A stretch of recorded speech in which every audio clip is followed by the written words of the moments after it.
যে জমিটা আমার আমার দাদা চলে যাওয়ার পরে কে বলছে? আমার বাবা বলছে যে এই জমিটা আমার। আমার বাবা যাওয়ার পরে আমি বলতেছি এই জমিটা আমার।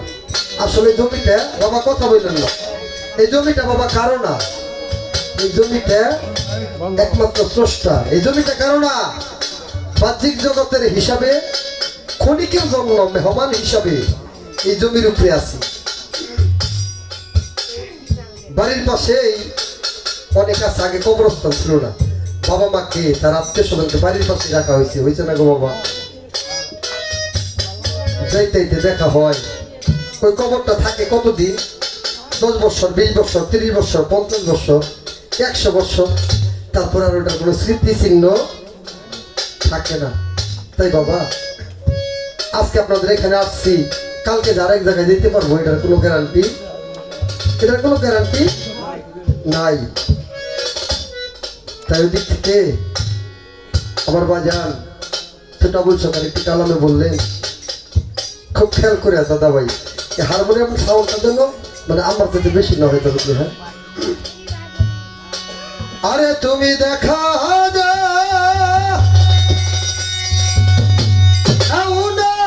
কথা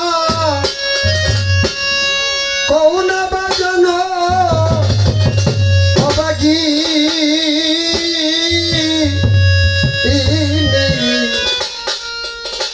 শোনে রে, কোথায় রহিলা রে দয়াল সনমো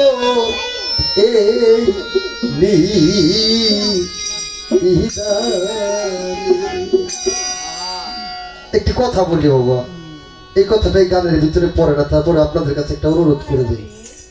এই টাকার জন্য গান করি, টাকার জন্য হারমোনিয়াম বাজাই, টাকার জন্য চোখে কাজ করি। এই ছেলেটা মনে আপনাদের এলাকার না? তোমাদের বাড়ি কোথায়? এখানে। তুমি কি করো?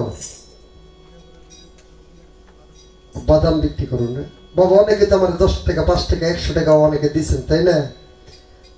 ও সারা রাত জাগতেছে, গানও শুনতেছে, ব্যবসা করতেছে। যদি কারো মুখে রুচি নাও থাকে, বাড়িতে ছোট বাচ্চারা আছে না বাবা? আছে না বাবা? তাদের মজা কিনা দিতে হয়। আপনাদের পায়ে হাত দেয় বলি, ওর কাছ থেকে 2-1টা বাদাম কিনে না তুমি, কারণ এই কাগজের টাকার এরকম মূল্য। সারা রাত বসেছে, আপনাদের পায়ে হাত দেয় বলি। এক সময় বাজার দিয়ে যখন বাবার সাথে হাইটা যেতাম, বাবার সাথে হাইটা যেতে বাবার হাতটা ধরে বলতাম, বাবা এই জিনিসটা কিনে দাও। পকেটে টাকা থাকলে কিনে দিত, টাকা না থাকলে গেলাও। চেষ্টা করতে করতে দিতে পারতো না। আর আজকে আমরা এরকম একটা সময় এসেছি, বাবা মা বৃদ্ধ হয়ে গেছে, ঘরের ভিতরে বাবা মা শুয়ে আছে, সন্তান আরেকটা রুমের ভিতরে ভালো খাবার খাচ্ছে, বাবা মার সাথে পৃথক খাচ্ছে। বাবা কাবাকার দিয়ে যদি পানি খাওয়াবো, এই ইবাদতের কোনো মূল্য থাকবে না যদি তোমার বাবা মা কষ্ট পায়। আছে না বাবা? এরকম আসছে না অনেকে বাবা? একদিন আমিও বৃদ্ধ হব, যদি মালিক খাইতে বাঁচে রাখে। আমার কোনো ছেলে সন্তান নেই, 2টা মেয়ে। আমি কিন্তু আমার মেয়ের যে জামাতা তাদের দিকে তাকিয়ে থাকবো। আমার বয়স হয়ে গেছে, আমার কিছু না কিছু দিব। বাজান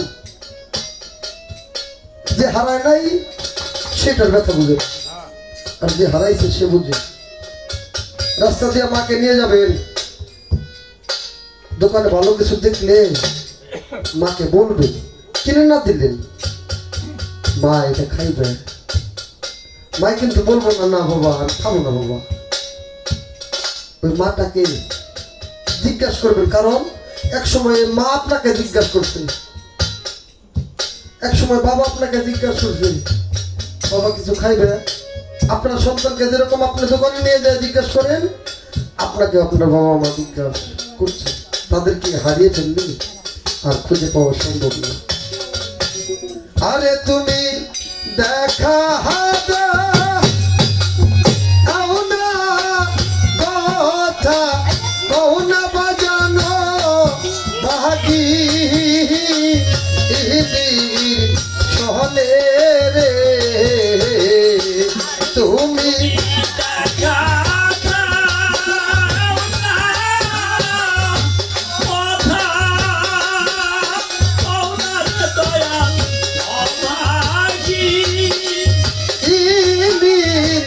সহনে রে কোথায় রহিলা রে দয়াল আমার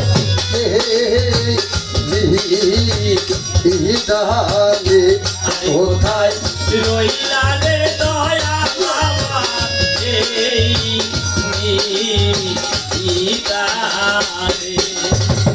আরে তুমি দেখা দাও না কথা কোনার বাচন ও বাহাকি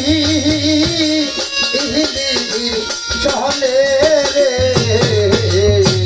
কোথায় রহিলা রে দয়াল আমার দানে রে কোথায় রইলা রে দয়া আমার এই দারে বাজার তুমি তো ভিডিও করতেছো বাবা পায়ে হাতে কই দুটা কথা বলবে কথা ভিডিও করে নেবো এখানে